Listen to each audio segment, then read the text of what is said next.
And welcome now to Washington Unplugged. We're talking, of course, about the president's news conference this afternoon. Chip Reid's over at the White House. David Martin's over at the Pentagon. Chip, I want to go to you first. This was all about Iran.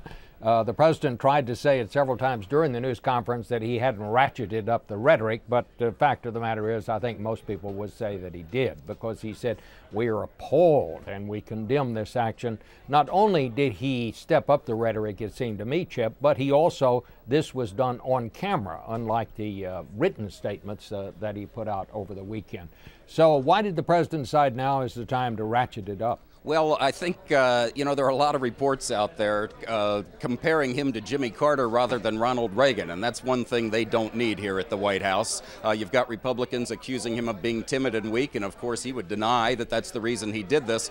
But certainly they want to do something to make those kinds of reports and those kinds of criticisms go away without going too far. They don't want to go so far that they're so strongly condemning, or that he is so strongly condemning the Iranian government that they then turn it into a battle between him and them. That's not what he wants. He wants to try to keep this as an Iranian issue, as he keeps saying this is not about the United States. He walked right up to the edge of that today. He certainly did give them some fodder to try to turn this into a U.S. versus Iran battle. But he could have gone further than he did, and he did not. Yeah, but I think what was interesting, and it really underlined, I think, and I'm sure this was a White House strategy, when he called on someone from the Huffington Post, the second question in the news conference, and prefaced the question by saying, I'm going to you because I know a lot of people in Iran are watching and getting their information from this from the internet. And so he went to an internet website and let them ask the question.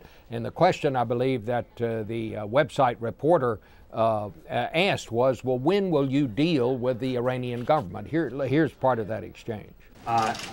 Under which conditions would you accept the election of Ahmadinejad? And if you do accept it without any significant changes in the conditions there, isn't that a betrayal of what the demonstrators there are working towards? Well, look, we didn't have international observers on the ground. We can't say definitively what exactly happened at polling places throughout the country.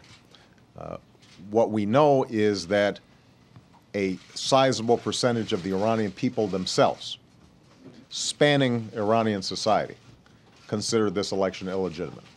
It's not an isolated instance, little grumbling here or there. There is significant questions about the legitimacy of the election.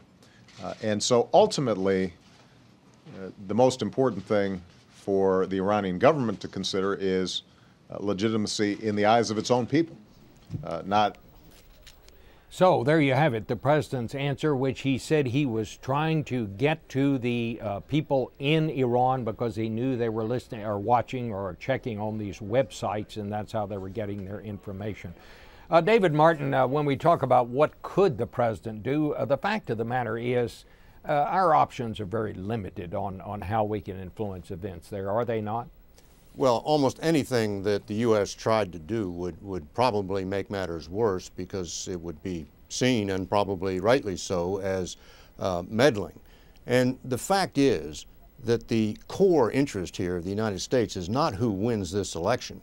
The core interest is persuading that regime, which is run by the Ayatollah, not by whoever wins this election, to somehow forego this nuclear program, which the U.S. believes is headed for developing a weapon. That's what the American interest is in this, and the United States and President Obama can be witness to what's going on in the streets of Tehran, but there is really nothing that they can do productively.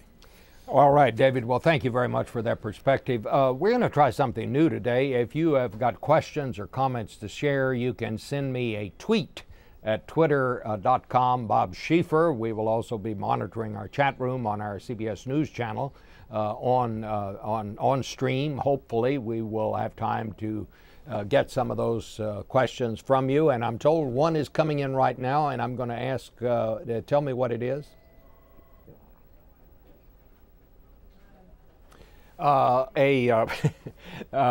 Tweeter calls in, are there more important issues than smoking to talk about? Chip Reid, you want to take a shot at that? Well, I think somebody was inevitably going to ask that question. And yes, there certainly are more important questions, Iran and economy and energy and healthcare, all of which were touched on before that. And you could make an argument for asking another question about that. But I think there is enormous public curiosity about the president and his smoking situation.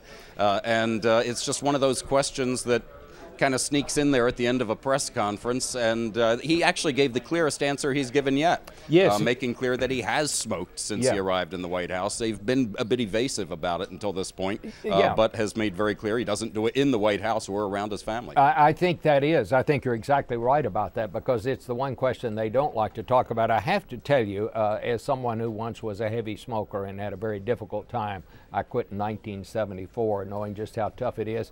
When she asked that question, the question that went through my mind was, I wonder if that makes him want a cigarette. And somehow, sometimes something like that can trigger that kind of a response. So we wish the president the best on stopping smoking, and I think it is important for him to set an example on that. And so I'm sure we'll hear more about it.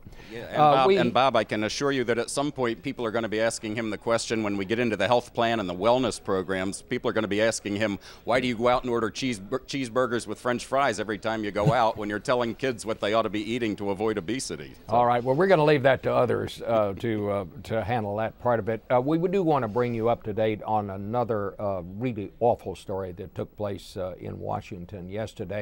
That tragic metro train crash yesterday. Here is Nancy Cordes. She's on the site today.